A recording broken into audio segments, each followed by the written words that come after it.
Hey everyone, before I get started, I just want to remind you that if you like my content, hit that like button, subscribe to my channel, and then join the Militiaman and Crew Patreon community by clicking the link in the caption.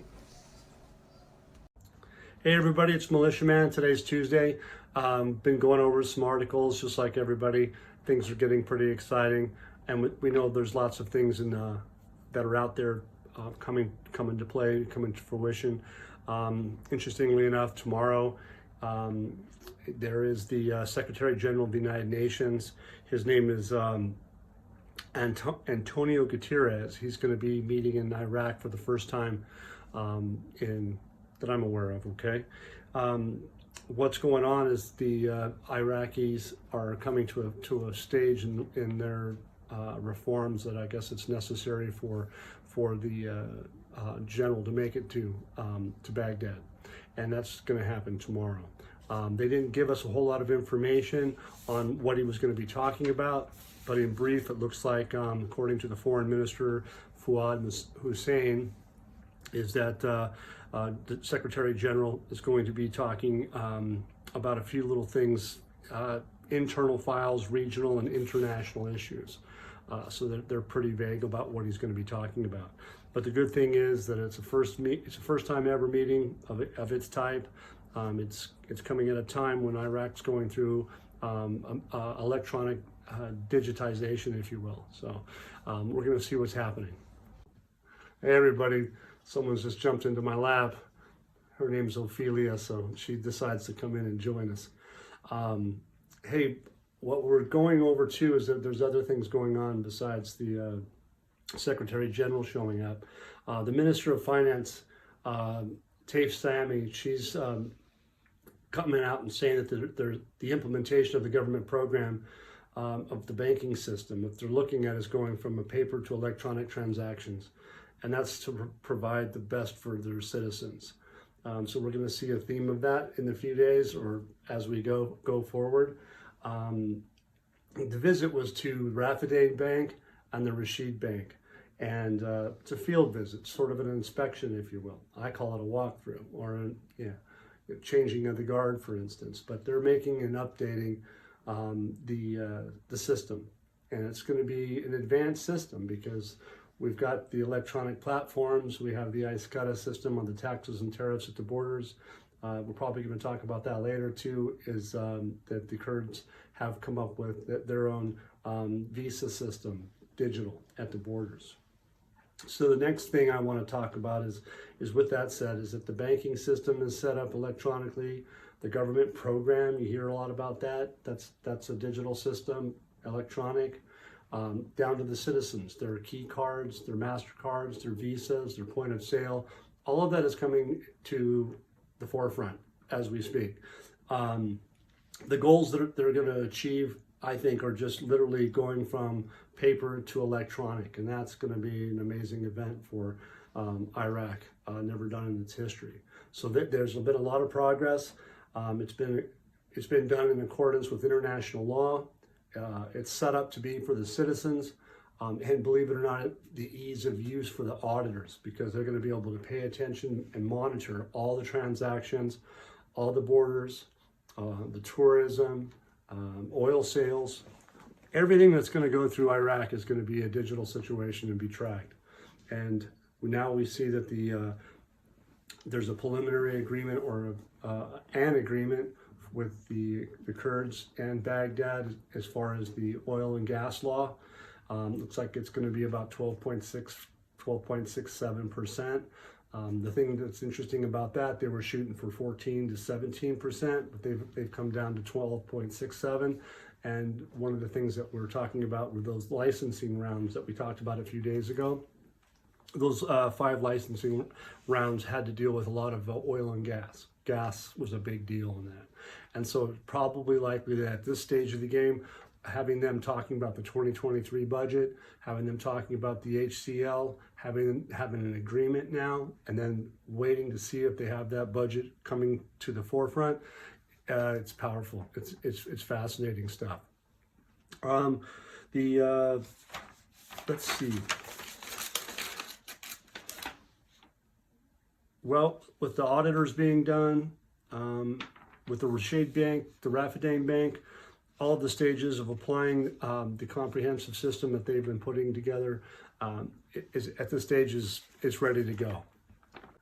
Yeah, so Sammy, the finance minister, she was been working to transform the financial dealings with the banks electronically, and what they're trying to do is spread that data out to the citizens, because again, the culture that's on the street has been a cash culture, and they're going to try to move that cash into a electronic situation where they're using their cards, and they're doing a digital transformation for them. It's not normal. So it's going to take a little bit of time for them to grow and get used to this.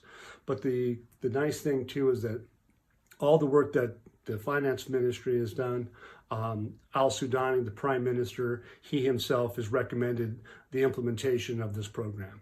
And at that stage, in the last few days, everybody's on board. So everybody that was in authority in all these meetings are key components of this. Taif Sami, she's the finance ministry, authority. Prime minister, authority. You go to the Central Bank of Iraq, Alak, authority. The AMF, the director, authority.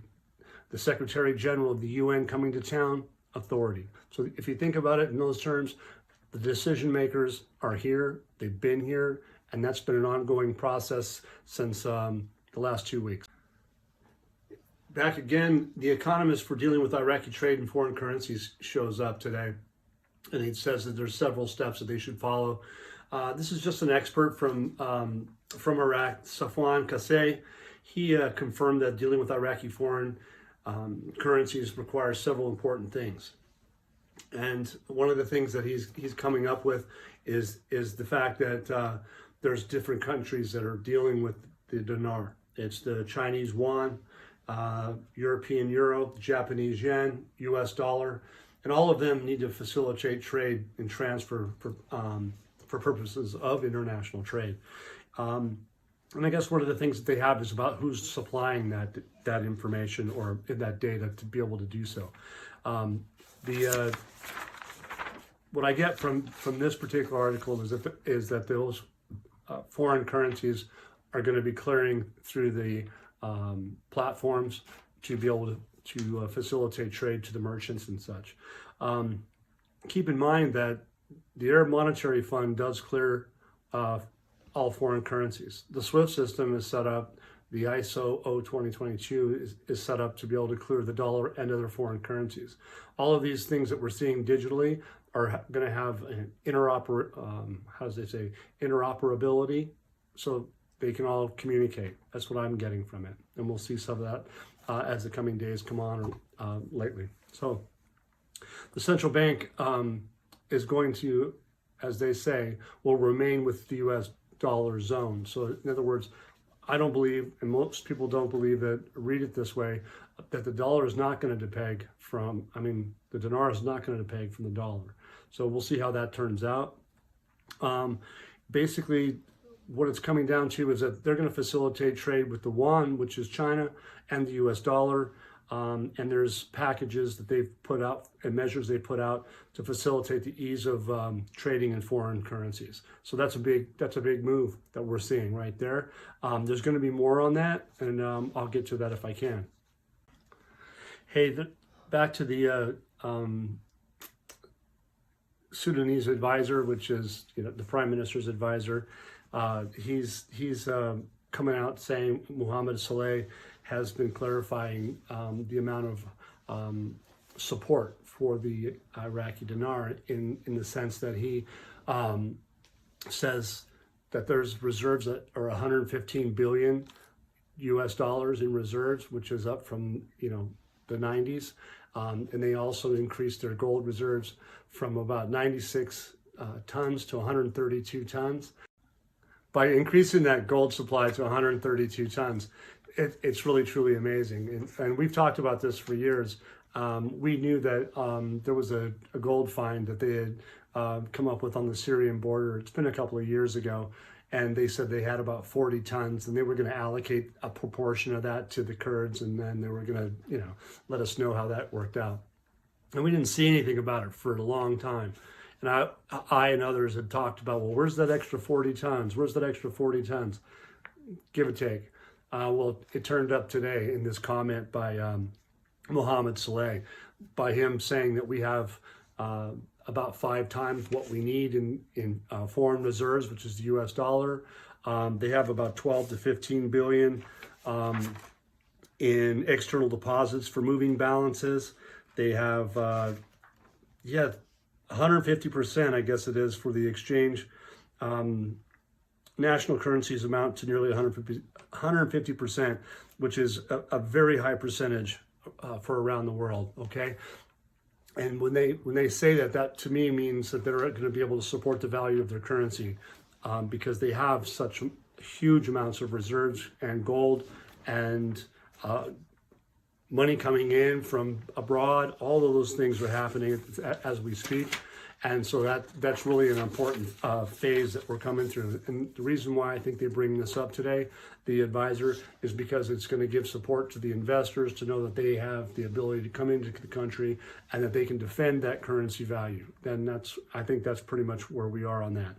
Don't forget, there's a lot of Iraqi funds that are frozen out there that are going to come back. Again, those are going to be typically will come back and help support the value of their currency as they go forward.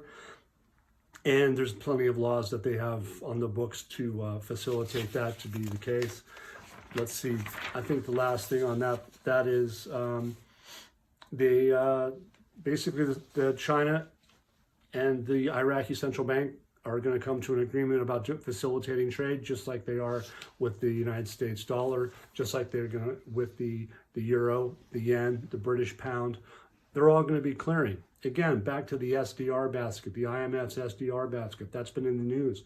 Those currencies are all SDR baskets. As our good friend Petra has said, all boats rise with the tide. That's going to be a big thing. Even we've talked with Day Trader, he says the same thing. We don't know what that's going to be like, what that percentage may be like, but if all those countries have Iraqi dinar and they're all emerging into these electronic platforms, you obviously have to consider the fact that if those countries are holding a valuable currency and their reserves change, their debt gets paid, it's going to support the value of the currency going into the future. So please take that into consideration, and we'll move on to the next topic. Yeah, back to that. An additional item that we should cover is Iraq is the center of Europe and Asia. Baghdad is approaching an international trade agreement. This is gonna be kind of big because they've had talks in Geneva, Switzerland, and it says that Iraq completed requirements for joining the International Land Transport Agreement. It's an economic move that could turn the country into a vital trade center. We all know that the move from China, the Silk Road Initiative coming through into Iraq and so forth it's just been on the table for a long period of time. And this agreement guarantees a role for a strategic trading partner in the creation of more effective trade transport corridors in regional and global environment by facilitating international land traffic for contractors and agencies transporting goods subject to customs seals according to the Ministry of Transport. Iraq's borders are basically electronic now. Today the Kurds come out and said they have electronic visas. The banking system's electronic. They're going to be able to monitor trade via all these different currencies on a blockchain environment. So this is really actually kind of big.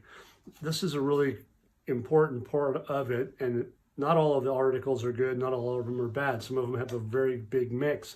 But under the circumstances, Iraq's been to all these different meetings around the globe. One of the most important was in Munich. Okay, that was a security aspect, not to mention a exchange rate aspect, but the bottom line is that all these people have been together and meeting. It says the international land transport system contributes to guaranteeing mechanisms for paying commercial fees, expediting procedures at the Iraqi borders. Okay. While the Secretary General of the International Land Transport Union, Umberto de Brito, said in his first statement, after discussion with Iraqi officials on the sidelines of the United Nations, the ones that we just had, okay, meetings of the International Trade Council in Geneva, Switzerland last week, that Iraq's accession to the TIR convention represents a signal, a strong signal message from Iraq to the world that it's really now open for business. That right there is telling you another story. Digital transformation. Banking, government, citizens, borders, everybody's getting ready to come into town. So that's another comment we want to go over. And here's another interesting piece of information that's come out today. The E-Arab Monetary Fund organizes the 26th periodic meeting of the Arab Committee for Payment and Settlement Systems. Well, we all know that the Buna platform is a settlement system for clearing trade, and it's global, it's international. They've launched the dinar to be effectively traded on it, just like many other countries. We've been over that numerous times. They've adopted a promotional thing, this kind of pay-as-you-go principal models. So they've been working on it. They've been doing the same circumstance as the SWIFT system, which is not necessarily the SWIFT system, but keep that in mind.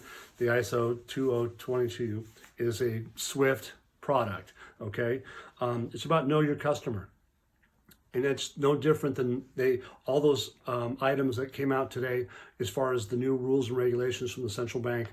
There was 5 pages of that. If you haven't seen them, they're out there. It's a big read, but it's telling you exactly how the process is going to work. And one of the items is definitely banks need to know their customer. Where'd you get the money? And is it legit? Okay. They're going to have more meetings in Abu Dhabi about the payment system, but the Arab Monetary Fund is fully engaged in this. Iraq is one of the largest shareholders in the Buna platform, which I'm more likely to, I should say, is that they're one of the largest shareholders of the AMF. And keep in mind, Ali Alak, the central bank governor that's in proxy at the moment, was just at the head of the AMF. So he probably knows the ins and outs of the Buna platform. The payment system is a national payment system. Its recent trends are in digital identity, know your customer. They're supervising their retail payments. They're just basically paying attention to every transaction, just like they would at the crossing of the borders everywhere. The Buna platform is going to be electronic. It's going to be traceable. So it's all good. Everybody's on board with it. So I think there's 138 countries around the world that are going towards signing on for central bank digital currencies. A lot of people don't like to hear that, but the fact is that in some shape or form, there's going to be a blockchain digital currencies around the world. The exchange of experiences with the financial infrastructure systems, as we can see that they're off the charts, looks like ready to go. One of the last statements that I think is important is that the Central Bank of Iraq is an active member of the Arab Monetary Fund, like I said, and is considered one of the largest shareholders among the central banks and financial institutions, and invests part of its foreign reserves with it. That's a quote from the Central Bank of Iraq. So that wasn't just for me. These guys, they mean business. And it's interestingly enough is that why would a country at 1,310 dinar be making this much headway? It just doesn't make any sense, because there's got to be a change coming. The value, the country, the income streams, all those things that we've been talking about, liquid natural gas, oil, taxes and tariffs at the borders, that's like a 3+ above oil. So keep that in mind. And just last thing I want to touch on is that the Kurdistan Regional Government announces reaching an initial agreement with Baghdad on the draft budget for 2023. The head of the Office of the Kurdistan Regional Government has reached an initial agreement with the federal government regarding the region's share of the financial budget for 2023, which is huge. I mean, we've been waiting for this for years. We have 2 articles out today, one from Baghdad, one from Al Farat, that are both saying similar items, that there's an agreement and that the negotiations have been very positive. They've been discussing a number of outstanding files, including the oil and gas and the regional budget. And they said the next few days to implement the agreement that was communicated between the 2 sides is underway. thing I'd like to take away from this is that the Kurdistan region is going to get about 12.67% of the budget share, and that's significantly different than the 14% and the 17% that they talked about. But if you remember the oil and gas rounds that were done with China and the United Arab Emirates, the amount of gas that was involved in that probably had a big play in this. Is that that's why that share has dropped, because they didn't have that before. It was always that 14 to 17% was based off oil. Well, now they have other things to throw into the kitty. They were also going to pay, the federal budget, government, not the federal budget, but the government's going to pay the wages of the oil companies operating in Kurdistan. They're also going to pay the Peshmerga's salaries.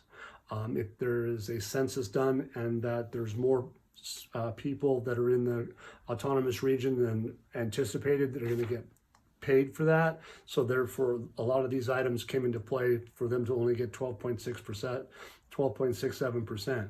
So if you look at it on the standpoint of, are these guys happy? This is like a net win for these guys, the Kurds, in my view. So let's see what happens in the next couple of days. Thank you for your guys' time. I appreciate it. Again, if you like the content, click that like button, subscribe, and please feel free to support us.